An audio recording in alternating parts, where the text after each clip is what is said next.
वहीं से होती है जहां सियोंग अपनी बेटी से मिलने यूएस जाने वाला था, लेकिन स्टेशन पर उसे वही आदमी दिखता है जो किसी और के साथ वही गेम खेल रहा था। सियोंग उस आदमी के पीछे भागता है, लेकिन वह भाग निकलता है। सियोंग दूसरे आदमी से कार्ड छीन लेता है जो उसे मिला था। इसके बाद सियोंग उस कार्ड पर लिखे नंबर पर कॉल करता है। कॉल उठाता है फ्रंटमैन। वह सियोंग से कहता है कि तुम अपनी बेटी के पास यूएस चले जाओ, लेकिन सियोंग नहीं जाता। वह कहता है मैं तुम्हें जरूर सजा दूंगा, जहाँ भी छुपे हो मैं तुम्हें ढूंढ निकालूंगा। ये कहकर सियोंग सोल लौट आता है और एक शॉप से कटर लेकर वॉशरूम जाता है। उसे शक था कि स्क्विड गेम वालों ने उसके शरीर पर जीपीएस ट्रैकर लगाया है। वह अपने कान के पीछे कुछ अजीब महसूस करता है, फिर कान काट देता है। वहाँ उसे ट्रैकर मिलता है। तभी हमें ऑफिसर वोंग दिखता है। फ्रंटमैन उसकी बाईं तरफ से गोली मारता है और वह पानी में गिर जाता है, लेकिन पानी में बहते हुए दूर चला जाता है। एक जहाज का कैप्टन उसे देख लेता है और बचा लेता है। इसके बाद सीन 2 साल बाद का दिखाया जाता है। अब वोंग ने पुलिस की जॉब छोड़ दी थी। कोई भी ऑफिसर उसकी बात पर यकीन नहीं करता था। अब वह ट्रैफिक पुलिस में काम कर रहा था। उसने 2 साल से उस आइलैंड को खोजने की कोशिश की, लेकिन सिग्नल की वजह से उसकी फोटोज और वीडियोस भेजी ही नहीं जा सकी। वोंग हार नहीं मानता। उसका सीनियर उसे पुलिस में वापस बुलाता है, लेकिन वह मना कर देता है क्योंकि उसे वही आइलैंड खोजना था। यहाँ हमें सियोंग दिखता है जिसने एक होटल खरीदा है। वहाँ एक आदमी किम उससे मिलने आता है। सियोंग 2 साल से उस रिक्रूटर को ढूंढ रहा था जो सबको गेम का कार्ड देता है। सियोंग अपनी जीती हुई मनी किम को देता है और कहता है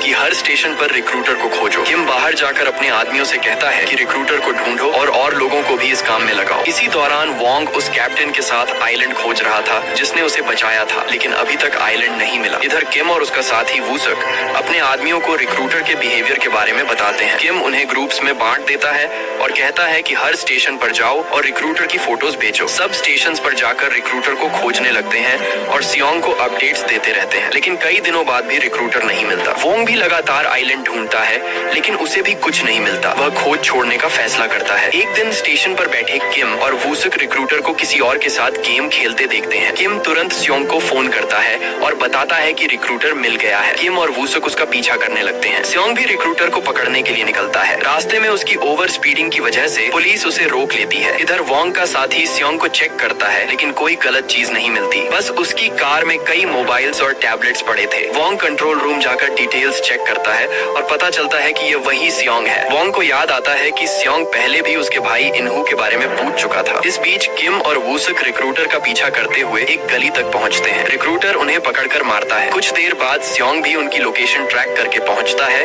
और खून देखता है। वहाँ किम का नाइफ भी पड़ा होता है। रिक्रूटर ने उन्हें कुर्सी से बांध दिया था और रशियन बुलेट गेम खेलने लगा। उसने गन में बुलेट डाली और कहा रॉक पेपर सिजर्स खेलो, जो हारेगा उसे गोली लगेगी। पहले दोनों बच जाते हैं। रिक्रूटर 5 बुलेट्स डालता है। इस बार किम जानबूझकर हार जाता है ताकि वूसक बच जाए और खुद मारा जाता है। वोंग उस कंपनी के एड्रेस पर पहुंचता है जहां रिक्रूटर जुड़ा था। वहां उसे रिक्रूटर की स्टैच्यू और कार्ड मिलता है। उसे यकीन हो जाता है कि सियोंग का इससे संबंध है। वहीं उसे सियोंग की फाइल भी मिलती है और होटल का एड्रेस पता चलता है। उधर सियोंग अपने फ्लैट लौटता है जहाँ रिक्रूटर पहले से मौजूद होता है। रिक्रूटर सियोंग से पूछता है तुम मुझे 2 साल से क्यों ढूंढ रहे हो? तुम गेम जीत चुके हो और बहुत पैसा भी। सियोंग कहता है मुझे तुम्हारे बॉस से मिलना है। रिक्रूटर कहता है जो कहना है मुझसे कहो। सियोंग जवाब देता है मैं तुम्हारे जैसे डॉग से बात नहीं करता। रिक्रूटर अपनी कहानी बताता है कि वह भी कर्ज में डूबकर गेम में आया था। वहाँ पिंक सूट पहनकर गार्ड बना और सबको मारता था। उसने अपने पिता को भी गेम में मार डाला क्योंकि वह भी प्लेयर थे। सियोंग कहता है तुम चाहो जितने लोगों को मारो, तुम उनके डॉग थे और डॉग ही रहोगे। इस पर रिक्रूटर गुस्से में रशियन बुलेट गेम खेलने लगता है। गन में बारी बारी से वो और सियोंग गोली चलाते हैं। पहले और दूसरे राउंड में दोनों बच जाते हैं। अब जब गन में केवल 2 बुलेट्स रह जाती हैं, तो रिक्रूटर कहता है अगर बॉस से मिलना है तो एड्रेस मेरी पॉकेट में है, चाहो तो मुझे मार कर ले लो। इस बार रिक्रूटर बच जाता है और एक बुलेट रह जाती है। रिक्रूटर की मौत तय हो जाती है। सियोंग कहता है याद रखो तुम वही करते हो जो तुम्हारा बॉस कहता है, तुम बस उनका डॉग हो। ये कहकर रिक्रूटर खुद को गोली मार लेता है। उसकी पॉकेट से सियोंग को एक कार्ड मिलता है। तभी वोंग वहाँ आता है और सियोंग को गन के साथ देखकर क्रिमिनल समझता है। वूसुक पीछे से आकर वोंग को बेहोश कर देता है। सियोंग कार्ड देखता है जिसमें एक क्लब का एड्रेस लिखा था। वोंग सियोंग से कहता है मुझे इस गेम के बारे में सब पता है और मैं तुम्हें पहले से जानता हूँ। वह बताता है कि एक बार पिंक सूट वाला गार्ड उसी से इनहू के बारे में पूछ रहा था। वह गार्ड वही था और इनहू उसका भाई था। सियोंग को याद आता है कि एक गार्ड ने उससे इनहू के बारे में पूछा था। सियोंग कहता है मैंने रिक्रूटर को नहीं मारा, वह खुद अपनी गेम का शिकार बना। मुझे बस उसके बॉस को ढूंढना है ताकि ये गेम हमेशा के लिए खत्म हो। सियोंग पूछता है क्या तुमने बॉस को देखा? वोंग झूठ बोलता है कि वह ब्लैक मास्क पहने था और सब उसे फ्रंटमैन कहते थे। वोंग कहता है कि वह भी सियोंग की मदद करेगा क्योंकि उसे अपने भाई इनहू को वापस लाना है। इसके बाद सीन बदलता है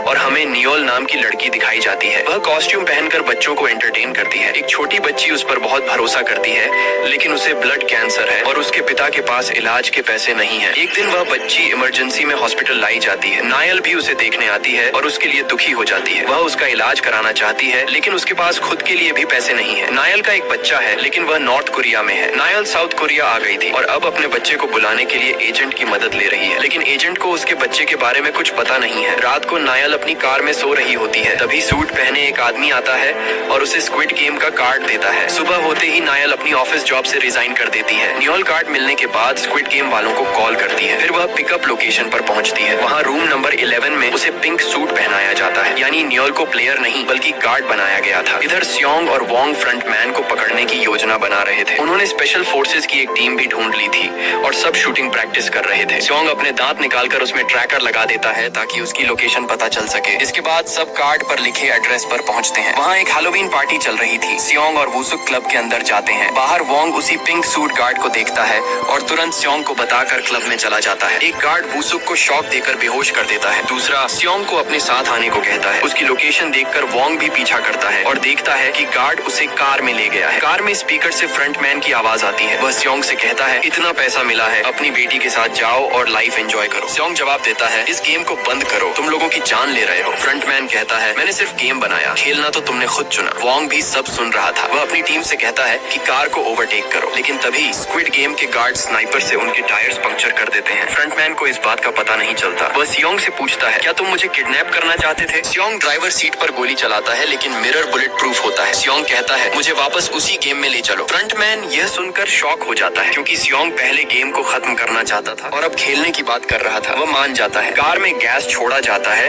और सियोंग बेहोश हो जाता है। अब दिखता है कि फ्रंटमैन भी कार में मौजूद था। इधर वोंग अपने शिप वाले कैप्टन और टीम को लेकर सियोंग की लोकेशन ट्रैक करता है। सियोंग की आंखें खुलती हैं और वह खुद को फिर उसी गेम की जगह पर पाता है। इस बार भी उसका नंबर 456 होता है। गार्ड्स आकर रूल्स बताते हैं। कहा जाता है कि 6 दिन में 6 गेम्स होंगे। हर गेम के बाद प्राइज मनी बढ़ेगा। कुल प्राइज मनी है 4.6 बिलियन वन। अब एक नया रूल जोड़ा गया था। हर गेम के बाद प्लेयर्स वोट करेंगे कि गेम जारी रखना है या नहीं। अगर मेजॉरिटी चाहती है तो गेम खत्म कर दिया जाएगा और जीता हुआ पैसा बांट दिया जाएगा। ये सुनकर सियोंग शॉक हो जाता है, क्योंकि ये रूल्स उसकी वजह से लाए गए थे। गुड्डी बटर सब प्लेयर्स अग्रीमेंट साइन करते हैं और उनकी फोटोज ली जाती हैं। वहाँ एक मशहूर कोरियन रैपर थैनोस भी आता है। कुछ प्लेयर्स एक्साइटेड होकर उससे सेल्फी मांगते हैं। वह वादा करता है कि बाहर जाकर सबके साथ सेल्फी लेगा। सियोंग को अपना एक दोस्त भी दिखता है। 3 साल बाद मिले दोस्त को देखकर सियोंग परेशान हो जाता है और कहता है, तुम गलत जगह आ गए हो, हमेशा मेरे पीछे रहना। अब पहला गेम शुरू होता है। सियोंग देखता है कि यह वही पुराना गेम है। इधर वोंग और उसकी टीम ट्रैकर से आइलैंड तक पहुँचते हैं, लेकिन वहाँ कोई फैसिलिटी नहीं दिखती। उन्हें ट्रैकर एक मछुआरे के जाल में मिलता है, यानी स्क्विड गेम वालों को पहले से पता था। सियोंग भी हैरान होता है कि वोंग ने उसे ट्रैक क्यों नहीं किया। दांत देखकर पता चलता है कि ट्रैकर गायब है। अब उसे मजबूरी में गेम खेलना होगा। वह सबको कहता है, मैंने ये गेम खेला है, अगर बचना है तो मेरी बात मानो। गेम शुरू होता है। डॉल जैसे ही गाना रोकती है, सियोंग सबको रुकने कहता है। सियोंग की गाइडेंस से कोई प्लेयर नहीं मरता। तभी एक लड़की गले पर मक्खी बैठने पर हंस देती है। पीछे से गोली लगती है और वह मर जाती है। सब डर कर भागने लगते हैं, लेकिन सियोंग चिल्लाकर रोकता है। धीरे धीरे सब उसकी बात मानते हैं। सियोंग कहता है, लाइन में खड़े हो जाओ। डॉल सिर्फ सामने वालों को देखती है। सब लाइन में लग जाते हैं। इस बीच थैनोस नशा करता है और कई लोगों को भी इसमें डाल देता है। वे लोग मर जाते हैं। फिर सब तेजी से दौड़ते हुए लाइन क्रॉस करते हैं। एक प्लेयर की हल्की मूवमेंट पर उसके पैर पर गोली लगती है। वह सियोंग से मदद मांगता है। सियोंग और एक खिलाड़ी कैट उसे खींचकर क्रॉस कराते हैं, लेकिन स्नाइपर उसके सिर पर गोली मार देता है। वह स्नाइपर दरअसल नियोल थी। यह देखकर सब प्लेयर्स गार्ड्स पर गुस्सा होते हैं, क्योंकि यहाँ सिर पर गोली मारना मना था ताकि ऑर्गन्स बच सकें और बेचे जा सकें। इधर वोंग सोच में पड़ जाता है कि सियोंग को कैसे ढूंढे। उसे समझ आता है कि गेम फैसिलिटी पास में नहीं है और प्लेयर्स ने जानबूझकर उन्हें ट्रैप किया। ऊपर से समुद्र में तूफान भी आने वाला था। गेम के बाद सब प्लेयर्स डर से रोने लगते हैं और गार्ड्स से जाने की गुजारिश करते हैं। गार्ड्स उन्हें रिजल्ट दिखाते हैं। 456 में से 365 प्लेयर्स बचे थे। प्राइज मनी 9.1 बिलियन वन दिखाया जाता है। कहा जाता है कि अब वोट होगा। अगर मेजॉरिटी गेम छोड़ना चाहती है तो पैसा बांट दिया जाएगा। हर खिलाड़ी को 24 मिलियन वन मिलेगा, लेकिन यह रकम बहुत कम थी और किसी का कर्ज नहीं उतर सकता था। इसलिए ज्यादातर प्लेयर्स गेम जारी रखने का फैसला करते हैं। वोटिंग शुरू होती है। वोट्स लगभग बराबर आ जाते हैं। अब सिर्फ नंबर 1 का वोट बचा था। प्लेयर नंबर 1 भी गेम खेलने के पक्ष में वोट देता है और वह कोई और नहीं बल्कि वोंग का बड़ा भाई इनहू निकलता है। इनहू को डेड बॉडीज जलाने ले जाया जाता है। वहाँ कुछ कॉफिन्स पर क्रॉस मार्क बना होता है, मतलब उनके ऑर्गन्स निकाले गए थे। सियोंग अब और परेशान हो जाता है क्योंकि वह जानता था कि सब प्लेयर्स मारे जाएंगे। तभी इनहू कुछ प्लेयर्स को लेकर सियोंग के पास आता है और कहता है, अगर तुम पहले खेल चुके हो तो हमें जीतने में मदद करो। वह कहता है, मैंने भी तुम्हारी वजह से फिर से खेलने का फैसला किया है। अगर तुम हमें गाइड करोगे तो हम जीत कर पैसा लेकर निकलेंगे। इनहू पूछता है कि अगला गेम कौन सा होगा। सियोंग कहता है, पिछली बार दूसरा गेम दलगोना था जिसमें शेप निकालनी पड़ती थी। 4 शेप होती हैं जिनमें अम्ब्रेला सबसे मुश्किल है। इनहू कहता है, जिसने अम्ब्रेला चुना वही सबसे बड़ा बेवकूफ है। सियोंग को याद आता है कि पिछली बार उसने अम्ब्रेला चुना था। बाकी प्लेयर्स चले जाते हैं तो इनहू उससे पूछता है, तुम फिर यहाँ क्यों आए हो? तुम्हें तो बहुत पैसा मिल चुका है। सियोंग कहता है, वो पैसा मेरा नहीं, मरने वालों का खून है और अब जो जीतेंगे वो भी उन्हीं का होगा। अगर तुमने गेम रोका होता तो सबकी जान बच जाती। इनहू जवाब देता है, बहुत से लोग हैं जिन्हें ये पैसा चाहिए ताकि अपने कर्ज उतार सके। तभी सियोंग का दोस्त कहता है, पुरानी बातें छोड़ो, अब हमें अगला गेम जीतने का प्लान बनाना है। इधर एक यूट्यूबर जैक था जो डिजिटल करेंसी से जुड़ा था। बहुत लोगों ने जाते हैं तो इनहू उससे पूछता है, तुम फिर यहाँ क्यों आए हो? तुम्हें तो बहुत पैसा मिल चुका। और जैक था जो डिजिटल करेंसी से जुड़ा था। बहुत लोगों ने इन्वेस्ट किया था जिनमें थैनोस भी था, लेकिन जैक के साथ धोखा हुआ और उसका पैसा डूब गया। यही वजह थी कि जैक भी गेम में आया। थैनोस अपने साथी के साथ उसे मारने लगता है और कहता है, तुम्हें हमारा पैसा लौटाना होगा। तभी इनहू बीच में आकर लड़ाई रोकता है और उन्हें खत्म कर देता है। रात में वह सियोंग के पास आकर माफी मांगता है और कहता है, मेरी वाइफ को लिवर कैंसर है, उसे ट्रांसप्लांट चाहिए। मैंने कर्ज लिया लेकिन डिपार्टमेंट ने मुझे भ्रष्ट कहकर नौकरी से निकाल दिया। इनहू कहता है, ये गेम मेरी आखिरी उम्मीद है, बिना पैसे लिए मैं यहाँ से नहीं जा सकता। उसकी बात सुनकर सियोंग को उसके लिए बुरा लगता है। इधर गार्ड्स डेड बॉडीज से ऑर्गन्स निकाल रहे होते हैं। तभी पता चलता है कि कई बॉडीज के ऑर्गन्स गायब हैं। असल में गार्ड नंबर 11 यानी नियोल सबको सिर पर गोली मार रही थी। गार्ड्स ये बात फ्रंटमैन को बताते हैं। फ्रंटमैन नियोल को बुलाता है और कहता है, तुम जानबूझकर सबके सिर पर क्यों शूट कर रही हो? नियोल कहती है, मैं वही कर रही हूँ जो असली फ्रंटमैन ने कहा है। फ्रंटमैन गुस्से में कहता है, अब से सिर पर मत मारना, हमें इनके ऑर्गन्स बेचने हैं ताकि लोगों की जान बच सके। अगर ऐसा दोबारा किया तो तुम्हारे ऑर्गन्स बेच दूंगा। और मत भूलो, तुम्हें अपनी बेटी को नॉर्थ कोरिया से लाना है। उधर वांग कमिश्नर को पूरी कहानी बताकर हेल्प मांगता है, लेकिन उसके पास कोई सबूत नहीं था। कमिश्नर कहता है, बिना प्रूफ के एक्शन नहीं ले सकते और गुस्से में उसे नौकरी से निकाल देता है। लेकिन वांग हार नहीं मानता और अपनी टीम से कहता है कि आइलैंड को दोबारा ढूंढो। इस बीच सब प्लेयर्स को दूसरे गेम के लिए ले जाया जाता है। सियोंग डर जाता है क्योंकि उसे लगा था अगला गेम दलगोना होगा, लेकिन ये नया गेम था। सब उससे पूछते हैं तो वह कहता है, ये नया गेम है, मैंने कभी नहीं खेला। ये सुनकर सब गुस्सा हो जाते हैं। इनहू बीच में आकर उन्हें शांत करता है। अब सबको 5-5 की टीम बनानी होती है। सियोंग की टीम में 4 लोग थे और एक लड़की प्रेग्नेंट थी। वह जैक की गर्लफ्रेंड थी। जैक उसे अपनी टीम में बुलाता है, लेकिन जून मना कर देती है। वह सियोंग से कहती है, मैं प्रेग्नेंट हूँ और कोई मुझे टीम में नहीं ले रहा, मुझे रख लो। तो सियोंग मान जाता है। एक और टीम में कैट, मैडी, गायोन और उसकी माँ थी। उनमें एक विच जबरदस्ती शामिल हो जाती है। अब रूल्स बताए जाते हैं। सभी टीमों के पैर बांधे जाते हैं और हर 5 मीटर पर गेम खेलना होगा। टाइम के अंदर सर्कल पूरा करना जरूरी था। टीमें वही गेम चुनती हैं जिनमें उनके एक्सपर्ट्स हों। पहली 2 टीम शुरू करती हैं। एक टीम आसानी से दागजी खेल लेती है लेकिन स्टोन बचा नहीं पाती। दूसरी टीम किसी तरह तीसरा गेम भी पार करती है, लेकिन आखिर में टाइम खत्म हो जाता है और सब मारे जाते हैं। अब कैट की टीम आती है। मैडी कार्ड नहीं पलट पाती। कैट कहती है, उल्टा पलट कर मारो और मैडी गेम जीत लेती है। फिर स्टोन वाला गेम आता है। गायन आसानी से कर लेता है। अगला गेम डाइस पकड़ने का था। गायन की माँ फेल हो जाती है। तब गायन कहती है, माँ याद करो जिस वजह से डैड हमें छोड़ कर गया। गुस्से में उसकी माँ डाइस पकड़ लेती है। अब विच की बारी थी। वह घबराकर बार-बार फेल होती है और रोने लगती है। कैट उसे जोर से थप्पड़ मारकर कहती है, हार मत मानो वरना मैं तुम्हें खुद मार दूंगी। विच होश में आकर डाइस पलट देती है। अब आखिरी राउंड था जिसमें पॉम 5 बार फेंकना था। कैट सबका चेहरा दूसरी तरफ कराकर खुद 5 बार आसानी से फेंक देती है और टीम जीत जाती है। बाकी टीम हार कर गोली से मारी जाती है। फिर सियोंग की टीम की बारी आती है। वे एक-एक करके सब गेम्स पास कर लेते हैं। अब डाइस टर्न करना था। इनहू जानबूझकर बार-बार गलत करता है और ड्रामा करता है जैसे गलती से हो रहा हो। सियोंग कहता है, याद करो बचपन में कैसे खेलते थे। इस बार इनहू बाएं हाथ से डाइस पलट देता है क्योंकि वह लेफ्ट हैंडेड था। अब सियोंग को पॉम फेंकना था। वह 4 बार सही फेंकता है और 5वीं बार इनहू उसे गिरने से बचाता है। इस तरह वे जीत जाते हैं और दूसरी टीम मारी जाती है। हॉल में लौटने के बाद गार्ड्स बताते हैं कि दूसरे गेम में 110 प्लेयर्स मारे गए और अब 255 बचे हैं। प्राइज मनी $20.1 बिलियन वन हो चुका है, यानी हर प्लेयर को 78 मिलियन वन मिल सकते हैं। फिर वोटिंग होती है। सियोंग अपनी टीम से कहता है, गेम बंद करने को वोट दो, मैं बाहर जाकर तुम्हें जरूरी पैसा दूंगा। इस बार इनहो पहला वोट देकर गेम रोकने के पक्ष में खड़ा हो जाता है। बाकी भी वोट देते हैं। कैट फिर गेम जारी रखने का वोट देती है। सियोंग और इनहो उन्हें समझाते हैं कि इतनों को मरते देख भी खेलना चाहते हो, लेकिन कई प्लेयर्स कहते हैं कि उन्हें अभी और पैसा चाहिए। वोटिंग फिर से शुरू होती है और आखिरी वोट सायन का होता है। वो गेम रोकने का वोट देता है, लेकिन इसका कोई फायदा नहीं हुआ क्योंकि ज्यादा वोट्स खेलने वालों के थे। सायन का दोस्त भी खेलने का वोट देता है। ये देखकर सायन बहुत दुखी होता है। उसका दोस्त माफी मांगकर कहता है कि मैंने बहुत लोन्स लिए हैं, अगर पैसे वापस न दिए तो वो मेरी वाइफ और बच्चों को मार देंगे। वो आगे कहता है कि मैं अगले गेम के बाद वोट दूंगा गेम रोकने का। इधर थेनोस जैक को वॉशरूम में रोकता है और कहता है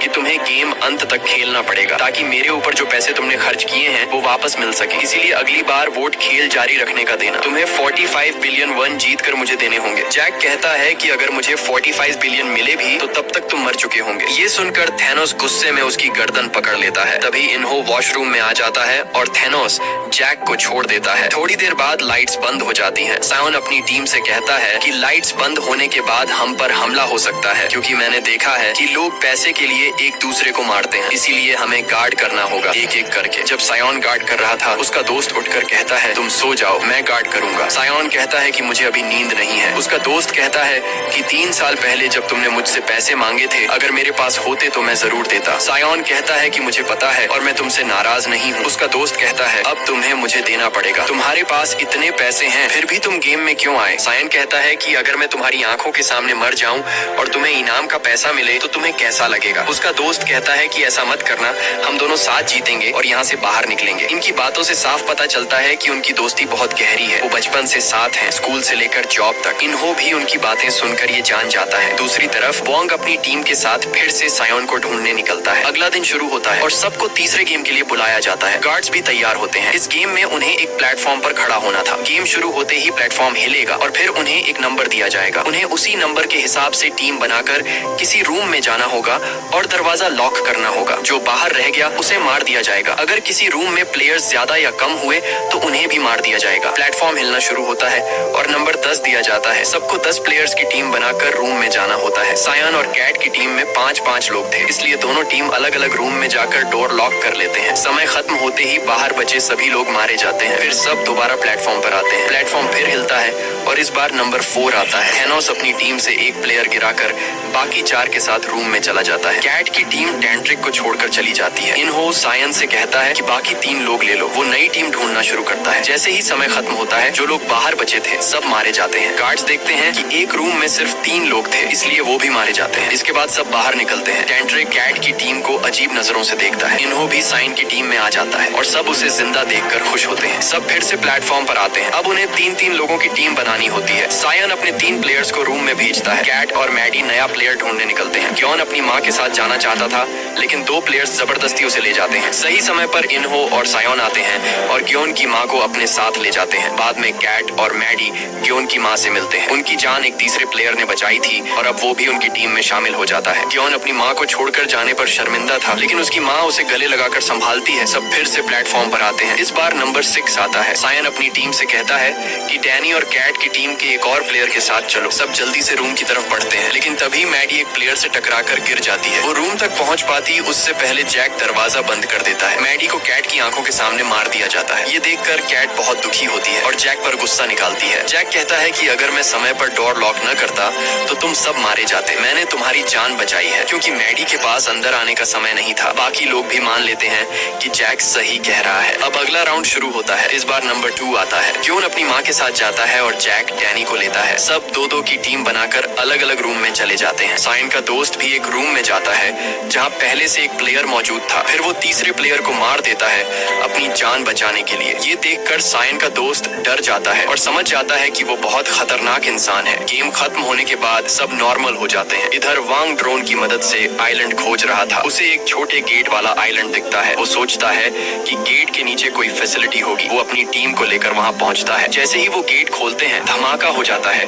उस ब्लास्ट में उसकी टीम के कुछ लोग मारे जाते हैं। वांग समझ जाता है कि ये स्क्विड गेम का जाल था ताकि वो लोग डिस्ट्रैक्ट हों और मारे जाए। इधर गार्ड्स आते हैं और तीसरे गेम का रिजल्ट बताते हैं। अब सिर्फ 100 प्लेयर्स बचे हैं। सब गेम छोड़ना चाहते हैं, इसलिए सबको 375 मिलियन वन का हिस्सा मिलेगा। लेकिन जहाँ जहाँ कुछ लोग गेम छोड़ना चाहते थे, वहीं कई लालची लोग अभी भी खेलने का वोट देते हैं। वोटिंग शुरू होती है। आखिरी वोट सायोन के दोस्त का था, लेकिन किसी को मारते हुए देखकर वो डर जाता है। वो सायोन को सब बताना चाहता था, मगर उससे पहले ही वो गेम रोकने का वोट दे देता है। इस तरह वोटिंग बराबर हो जाती है और टाई हो जाता है। गार्ड्स कहते हैं कि कल फिर से वोटिंग होगी। सब प्लेयर्स अपने फैसले पर दोबारा सोचते हैं। फिर सबको खाना दिया जाता है। टीम कहती है कि अगर हमें गेम रोकना है तो हमें सामने वाली टीम का एक प्लेयर अपने साथ लेना होगा। तभी ग्योन सामने वाली टीम से कहता है कि तुम में से कोई हमारे साथ आ जाओ, गेम खत्म होने के बाद हम तुम्हें फूड पार्टी देंगे। ये सुनकर सामने वाला एक आदमी गुस्से में कहता है, अगर तुम सब मर गए तो हमें ज्यादा पैसे मिलेंगे। तभी सायोन की टीम का एक लड़का कैंग कहता है, पैसे तभी मिलेंगे जब तुम बच पाओगे, अगर तुमने हमारा साथ न दिया तो तुम सब भी मर जाओगे। दोनों तरफ बहस बढ़ जाती है और वो आमने सामने आ जाते हैं। सायन देखता है कि खाने के साथ उन्हें फोर्क भी दिया गया है। वो समझ जाता है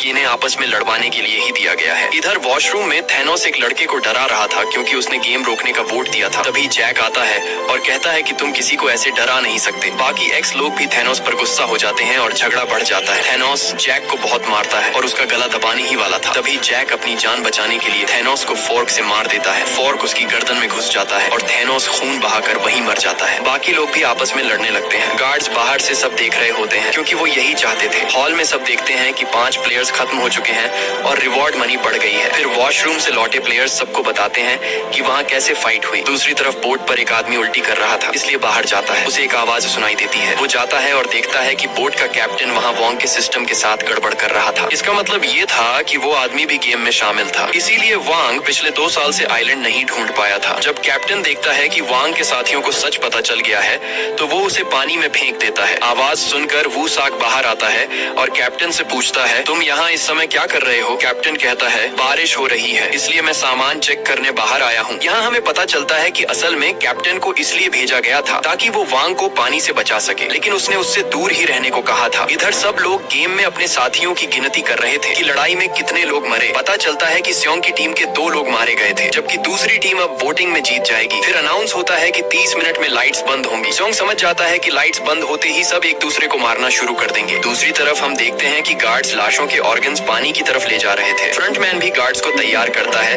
क्योंकि स्पेशल गेम शुरू होने वाला था जिसमें सबको एक दूसरे को मारना था। स्योंग अपनी टीम को बताता है कि सामने वाली टीम जैसे ही लाइट्स बंद होंगी हमें मारने की कोशिश करेगी। ये पहले भी हो चुका है। ये सुनकर सब डर जाते हैं। वो कहता है कि अगर हमें जिंदा रहना है तो लाइट्स बंद होते ही हमें उन पर हमला करना होगा। स्योंग कहता है कि हमें सबको लेकर यहाँ से जिंदा निकलना है। अगर किसी को मारना है तो वो गेमर होना चाहिए। फ्लोर में गेम अथॉरिटी है जिसमें ब्लैक मास्क वाला लीडर है। हमें उसे पकड़ना होगा। अगर वो पकड़ा गया तो गेम खत्म हो जाएगा। कोई पूछता है लेकिन कैसे? उनके पास वेपन्स है। स्योंग कहता है कि जब गार्ड्स अंदर आएंगे तो हम उन्हें मारकर उनकी गन्स ले लेंगे। आज रात सब लड़ाई करेंगे और तब हमें मौका मिलेगा। थोड़ी देर बाद सब लेट जाते हैं और लाइट्स बंद हो जाती हैं। स्योंग और उसके साथी बिस्तरों के नीचे छिप जाते हैं। लड़ाई शुरू हो जाती है और एक्स लोग मारने लगते हैं। स्योंग जानता था कि गेमर्स खिलाड़ियों को मरने नहीं देंगे क्योंकि अगर प्लेयर्स मर गए तो उन्हें मजा नहीं आएगा। इसीलिए उसने अपनी टीम के साथ बिस्तर के नीचे छुपकर इंतजार किया कि जैसे ही गार्ड्स लड़ाई रोकने आएंगे वो उन पर हमला कर देंगे और उनकी गन्स ले लेंगे। जैसा स्योंग ने सोचा था वैसा ही हुआ। कुछ देर बाद गार्ड्स अंदर आते हैं और मरे हुए लोगों को चेक करते हैं। स्योंग और उसके साथी मरे होने का नाटक करके नीचे पड़े रहते हैं। फिर अचानक सब गार्ड्स पर हमला कर देते हैं और उनकी गन्स छीनकर मारना शुरू कर देते हैं। किसी को शक भी नहीं हुआ, इसलिए वो अपने गार्ड्स को भी मार रहा था। जब बहुत से गार्ड्स मारे गए तो फ्रंटमैन उन्हें वापस बुला लेता है। सभी गार्ड्स लौट जाते हैं लेकिन एक गार्ड बाहर निकलने से पहले फंस जाता है। वो खुद सरेंडर कर देता है। अब सब गन्स लेकर अथॉरिटीज से लड़ाई की तैयारी करने लगते हैं। स्योंग सबको कहता है कि हमारे पास अच्छा मौका है इन गेमर्स को खत्म करने का। अगर सब साथ दें तो हम सबको मार कर गेम खत्म कर सकते हैं। कुछ लोग स्योंग का साथ देते हैं और कुछ वहीं रुक जाते हैं। स्योंग भी जाना चाहता था लेकिन उसकी माँ उसे रोक लेती है। इसके बाद स्योंग उस गार्ड का मास्क उतार कर उसे गन पॉइंट पर कहता है, हमें अपने लीडर के पास ले चलो। वो गार्ड उन्हें पीछे ले जाता है। तभी और गार्ड्स गोली चलाकर हमला कर देते हैं। स्योंग की टीम उनका सामना करती है और सबको मार देती है। कैट सारे सीसीटीवी तोड़ देती है ताकि अथॉरिटीज उन पर नजर न रख सके। अब वो कंट्रोल रूम तक पहुंचते हैं। गार्ड बताता है कि मेरे मास्क के बिना कंट्रोल रूम में नहीं जा सकते। तभी फिर गार्ड्स हमला कर देते हैं। स्योंग किसी तरह मास्क लेकर अपने दोस्त के साथ कंट्रोल रूम तक पहुंचता है। वो वॉकी टॉकी पर सबको हाल बताते हुए आगे बढ़ता है। फ्रंटमैन सीसीटीवी से उन्हें देख लेता है और गार्ड्स भेज देता है। स्योंग और उसका दोस्त उनसे भिड़ते हैं लेकिन अब उनकी बुलेट्स खत्म होने वाली थी। इधर बाकी सबकी भी बुलेट्स लगभग खत्म हो चुकी थी। स्योंग उन्हें अंदर आने को कहता है लेकिन जवाब मिलता है, हमारी बुलेट्स खत्म हो रही हैं। वो कहता है कि गार्ड्स के हॉल में एक्स्ट्रा बुलेट्स हैं, जाकर ले आओ। स्योंग 2 लोगों को लेकर उनके पीछे बैकअप में जाता है और कैंग बुलेट्स लेने निकलता है। बुलेट्स लाने में देर हो जाती है। स्योंग उन गार्ड्स के पास पास जाकर मैगजीन्स उठाने लगता है और उसका दोस्त पीछे से कवर देता है। तभी इन्हो आता है और कहता है कि ध्यान भटकाओ, मैंने मैप में पीछे से कंट्रोल रूम का रास्ता देखा है, तुम कंट्रोल रूम जाओ, मैं दूसरी तरफ जाता हूँ। सियोंग मान जाता है और उसे अपना आखिरी मैगजीन दे देता है।